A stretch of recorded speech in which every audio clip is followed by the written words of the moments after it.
Notre cimérien préféré, alias Conan, fait l'objet d'une adaptation en bande dessinée chez Glénat. C'est la grosse nouvelle de ce début d'année 2018. Les premières BD arrivent au mois de mai et elles vont sortir régulièrement sur plusieurs années, d'après ce que j'ai pu comprendre. Nous allons découvrir ces illustrateurs, ces scénaristes qui participent à ce projet. Et dans les illustrateurs qui arrive dès le début des parutions avec La Reine de la Côte-Noire, il y a Pierre Alary. Bonjour Pierre. Bonjour. Alors, avant de parler de votre travail sur Conan, le Cimérien, en duo avec Jean-David Morvan sur La Reine de la Côte-Noire, j'aimerais qu'on en apprenne un peu plus sur vous et surtout comment vous avez découvert le dessin et comment vous êtes arrivé à choisir ce métier d'illustrateur ou de dessinateur. Alors, c'est toujours un peu compliqué à expliquer puisque ça rien n'a été prémédité. Donc, je pense que comme mes petits camarades, je devais dessiner un peu partout depuis tout le temps. C'est-à-dire en classe, moi j'étais plutôt au fond à dessiner sur les tables. Alors après, ceci n'explique pas cela, hein. Je pense qu'il y a beaucoup d'entre nous qui ont fait des bonnes études. Mais pour ma part, c'était pas terrible. Et puis voilà, de fil en aiguille, donc j'ai dessiné. Et est arrivé un jour où j'étais inscrit donc au chômage parce que mes études avaient un peu capoté. Et je me suis retrouvé à aller au Gobelin en fait, parce qu'on m'avait dit, j'avais entendu dire que c'était une école de bande dessinée.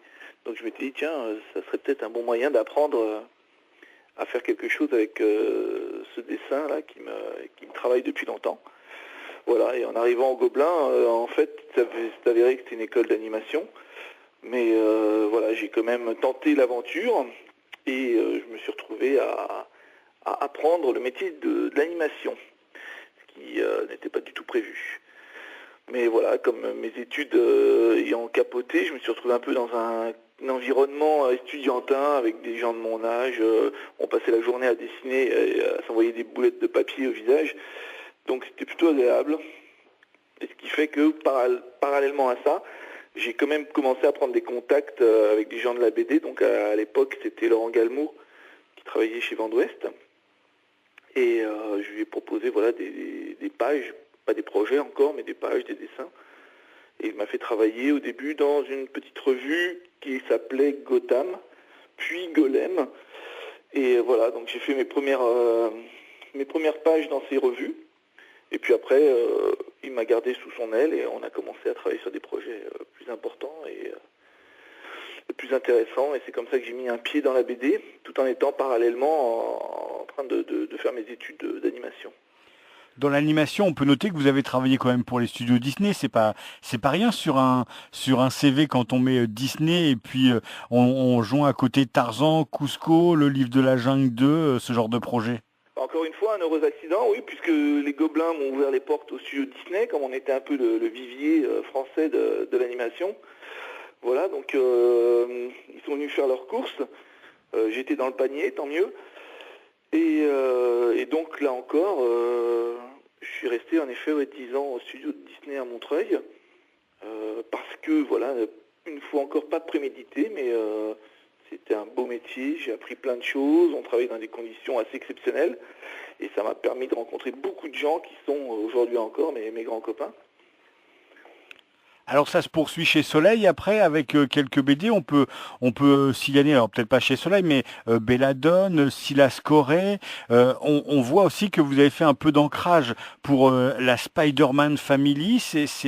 Tout ça, c'est des projets qui vous font découvrir un peu plus le métier à chaque fois.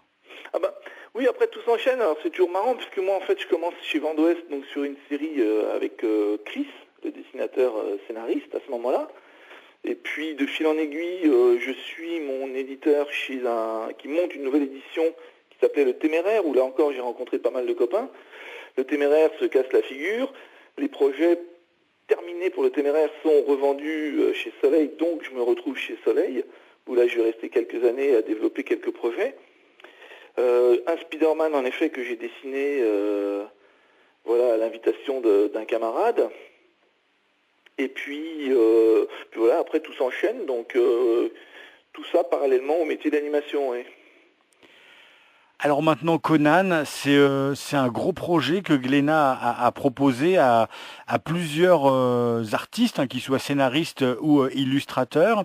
Vous faites partie d'un binôme avec Jean-David Morvan pour La Reine de la Côte-Noire. Comment vous avez atterri dans ce projet? Est-ce que c'est Jean-David Morvan qui vous a fait sa demande? Est-ce que c'est vous qui avez entendu parler du projet, qui vous êtes dit pourquoi pas après tout? Bah, à la base, oui, à la base, j'avais entendu parler du projet. J'ai fait une demande, ça remonte à un peu plus de 2 ans et demi maintenant. Et là aussi, c'est tout le temps, voilà, on attend, puisque à ce moment-là, on va dire que les places étaient prises. Il y avait beaucoup de demandes pour peu de places, puisqu'il y avait une dizaine de nouvelles prévues. Donc j'ai été mise en attente, puis après on m'a reproposé donc, de travailler avec Patrice Louinet. Et puis de fil en aiguille, voilà, le scénario étant un petit peu compliqué à se mettre en place, le dessinateur qui était prévu avec David Morvan, c'était Roberto Ricci, s'est désisté. Du coup, j'ai demandé à récupérer le travail d'équipe avec Jean-David parce que travailler sur une nouvelle qui m'intéressait pas mal. Et voilà, donc tout se met toujours en place un petit peu comme ça, de façon aléatoire et alambiquée. Et finalement, donc, je me suis retrouvé avec Jean-David sur ce projet. Ouais.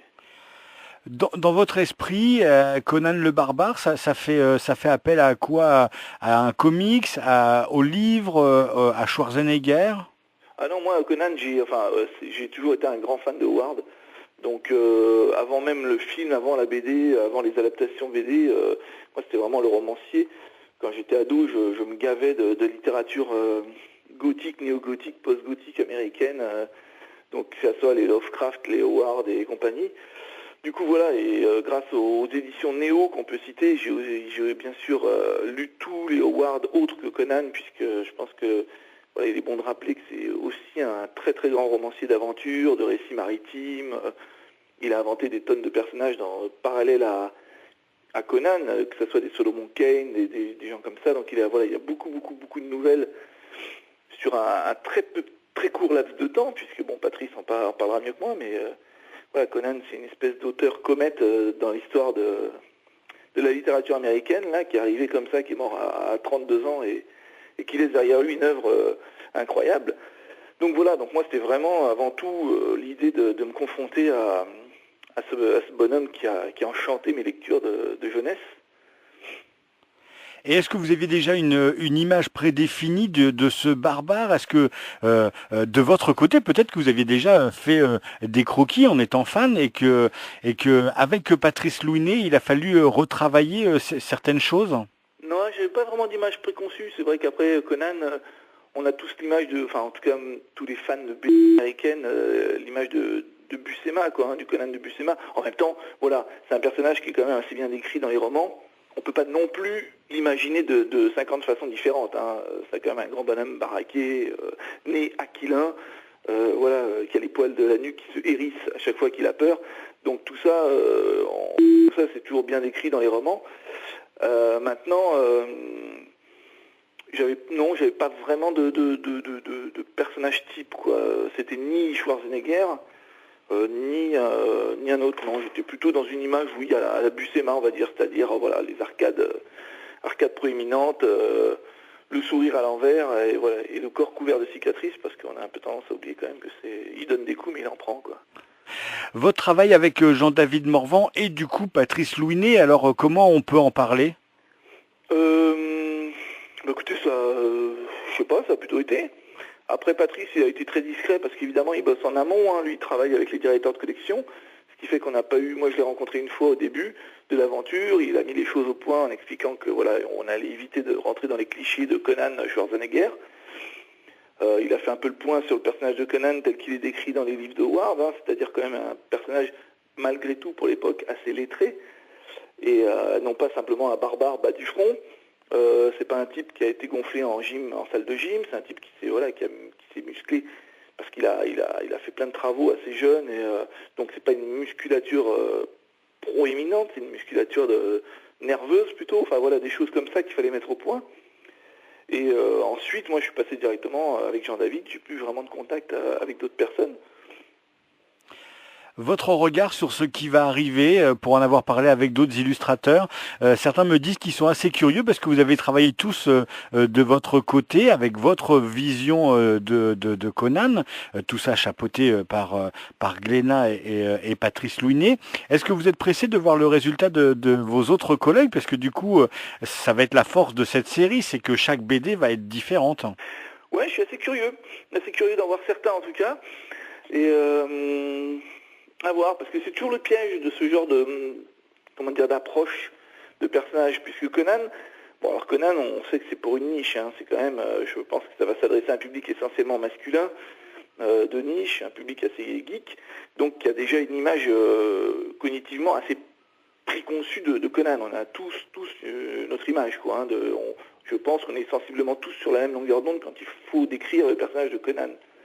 Donc après, l'adapter en BD, c'est un autre challenge, c'est-à-dire que où on fait quelque chose d'assez réaliste, alors parce que c'est notre style ou parce qu'on va essayer de rentrer dans une image préconçue justement d'un personnage plutôt réaliste, et là on va se confronter aux grands ténors qui ont été justement les Buscema, les Winsor Smith et tous ces types qui ont quand même posé leur marque sur le visuel de Conan, ou pour certains, et c'est là que ça peut être intéressant, c'est d'aller un petit peu sur les chemins de traverse, essayer de faire des Conan un peu plus personnels, pourquoi pas des gros nez ou des choses comme ça, mais en effet faire des choses qui vont moins se mettre dans la filiation de ces grands dessinateurs, quoi. Et justement, c'est là-dessus que je suis curieux de voir ce qui va se faire, parce que ça peut être intéressant, ouais. Alors vous êtes fan de Howard, vous venez de nous le dire. On va beaucoup parler de Howard cette année parce que après le jeu Conan chez Monolith, après la série BD, il y a le jeu Solomon Kane justement qui va sortir. Oui, je vous apprends quelque chose peut-être? Oui. Ah oui, parce que moi comme je suis pas jeu du tout, du coup je suis ça de très loin. Je vois passer des messages de Patrice des fois sur Facebook, mais... Donc il y a un jeu Solomon Kane. Comment vous voyez que Howard en cette année 2018 va être à l'honneur de plusieurs façons différentes? Bah oui, c'est bien ça, c'est bien ce qu'on disait, c'est-à-dire que c'est un personnage qui est passé quand même un peu comme une comète dans le paysage littéraire, mais qui a laissé une trace indélébile. Et c'est pas pour rien qu'on en parle encore aujourd'hui, et qu'il y a encore des adaptations, et qu'il y aura encore des adaptations, que ce soit BD ou cinéma de son œuvre. C'est un écrivain, enfin je ne sais pas si vous l'avez lu de votre côté, mais c'est quand même, voilà, il y a quelque chose malgré tout. Ça peut paraître simpliste vu de l'extérieur, évidemment, un type en slip avec une épée qui coupe des têtes. Mais au-delà de ça, il y a ça va beaucoup plus loin, non pas, j'allais dire, dans la description d'un univers et d'une psychologie, mais plutôt dans la force d'une écriture, quoi. Howard, c'est quand même un sacré écrivain, c'est un type qui avait une plume acérée et vraiment efficace. Donc... je pense qu'il y a encore beaucoup de choses en effet à tirer de l'œuvre de ce bonhomme, quoi. Merci Pierre Alary de ce témoignage. Je rappelle donc avec Jean-David Morvan, vous êtes à l'affiche de La Reine de la Côte-Noire, une des premières adaptations Conan qui sort en ce mois de mai chez Glénat. C'est l'une des rares aventures de Conan avec un personnage féminin. Oui, et c'est bon de le signaler, et j'en profite pour signaler qu'on pourra écouter également Virginie Augustin qui est sur le projet, qui est une des rares femmes, si ce n'est la seule femme dessinatrice à participer à ce projet, et elle a une vision plutôt non féminine, je dirais, de Conan, parce qu'elle est aussi fan de fantasy, et je vous invite à aussi écouter son témoignage. En tout cas, Pierre Alary, vous avez une page Facebook où on peut voir votre travail.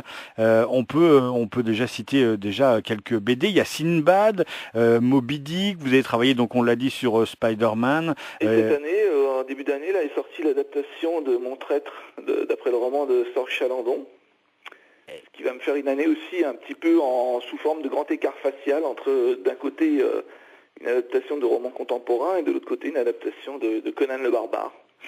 En tout cas, merci beaucoup de ce témoignage et très bonne continuation à vous. Merci beaucoup, merci à vous et à bientôt.